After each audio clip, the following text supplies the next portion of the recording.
raised to the skies.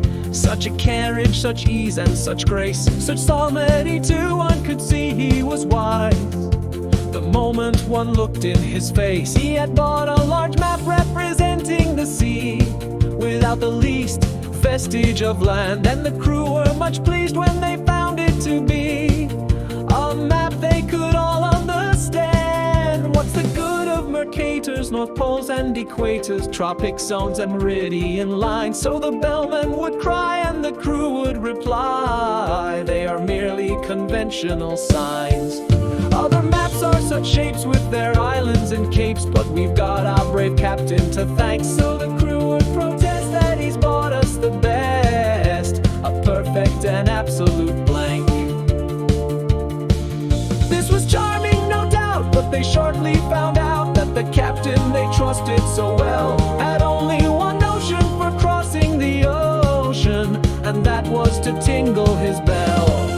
He was thoughtful and grave, but the orders he gave were enough to bewilder a crew. When he cried steer to starboard, but keep her head larboard, what on earth was the helmsman to do?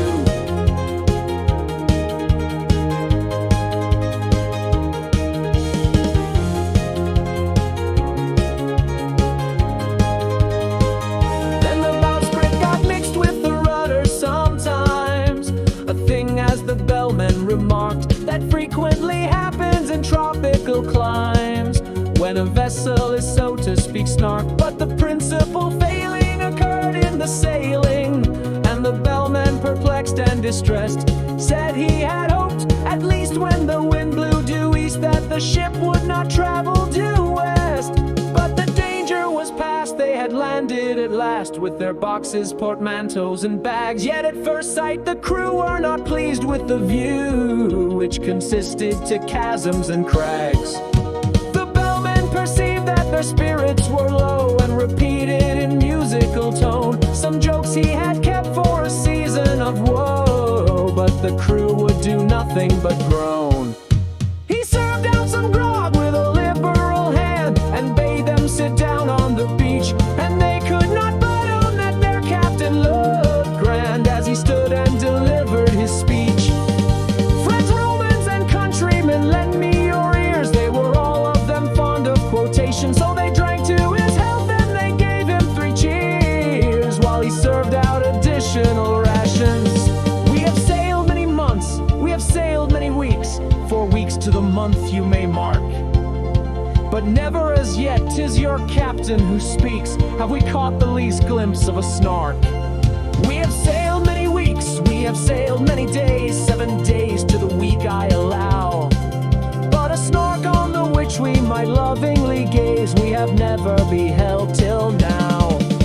Come listen, my men, while I tell you again the 5 unmistakable marks, by which you may know wheresoever you go the warranted genuine snarks. Let us take them in order. The first is the taste, which is meager and hollow, but crisp like a coat that is rather too tight in the waist, with a flavor of will-o'-the-wisp. Its habit of getting up late, you'll agree that it carries too far when I say that it frequently breakfasts at 5 o'clock tea, and dines on the following day. The third is its slowness in taking a jest. Should you happen to venture on one, it will sigh like a thing that is deeply stressed, and it always looks grave at a pond.